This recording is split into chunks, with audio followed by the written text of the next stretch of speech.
தபால் வேலை நிறுத்தம் இன்று விசேட கலந்துரையாடல்.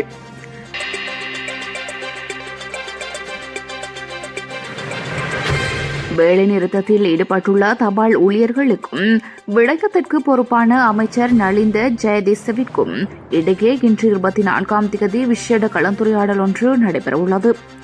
இன்று காலை இந்த கலந்துரையாடல் நடைபெறவுள்ளதுடன் இதற்காக போராட்டத்தில் ஈடுபட்டுள்ள அனைத்து தபால் தொழிற்சங்கங்களின் பிரதிநிதிகளும் அழைக்கப்பட்டுள்ளதாக தெரிவிக்கப்பட்டுள்ளது.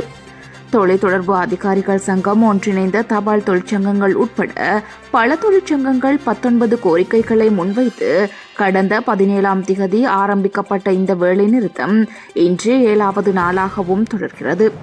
வேலைநிறுத்தம் தொடங்கியதை அடுத்து நாடு முழுவதும் உள்ள தபால் அலுவலகங்களில் தபால் சேவைகள் பாதிக்கப்பட்டுள்ளதுடன் தபால் சேவைகளை பெற வந்த மக்கள் பெரும் சிரமங்களை எதிர்கொண்டுள்ளனர். இருப்பினும் இந்த விடயத்தில் குறித்து இன்று அமைச்சருடன் கலந்துரையாட தயாராக இருப்பதாக ஒன்றிணைந்த அஞ்சல் தொழிற்சங்க முன்னணியின் இணை அழைப்பாளர் சிந்தக பண்டார தெரிவித்துள்ளார்.